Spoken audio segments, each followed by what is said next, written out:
Eva Gaskin and her husband have been married for 17 years. But one day, 4 years ago, she suddenly was unable to recognize her husband and became convinced that he had killed her family. Doctors said these strange mental episodes were symptoms of lupus cerebritis, which caused inflammation in her brain tissues. I had anxiety, I had insomnia, I had a lot of things going on that we really didn't understand, so it was very frightening for my family until I got on the proper treatment, and those kinds of issues started to subside, but at first it was very scary. The brain inflammation that made Eva see her husband as a stranger and a killer soon moved to her lungs, and her breathing became painful. Lupus is a potentially fatal disease. It develops when the body's protector cells stop differentiating between healthy cells and bacteria. As a result, the immune system starts attacking its own body instead of protecting it from bacteria, viruses, and parasites.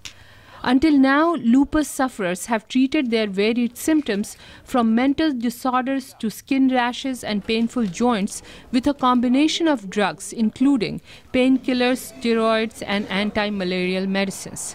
Aside from being insufficient, these treatments have also carried the risk of toxicity.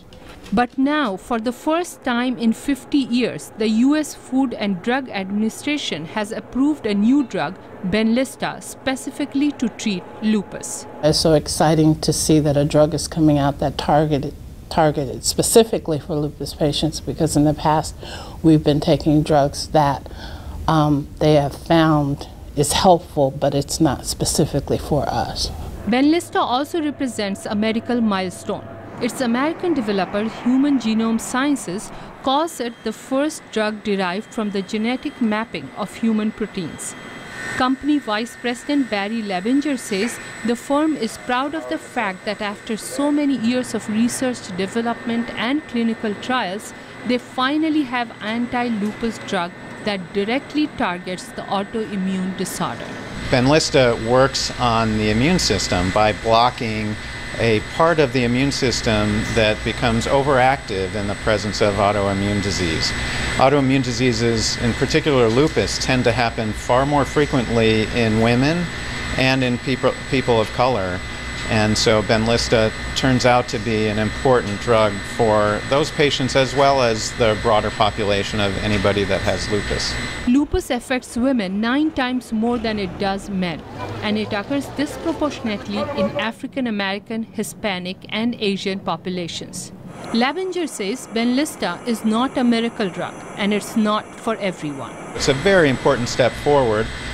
There is room for more than one treatment for lupus patients over time, and we hope that this is a first step towards a number of new advances for patients with lupus. Levinger says Human Genome Sciences will soon begin a large study of African American lupus patients. In the meantime, lupus sufferer Eva Gaskin says her condition is stable for now, but she feels relief that she has Benlysta to fall back on if her lupus should flare up again. Vidushi Sinha, VOA News, Washington.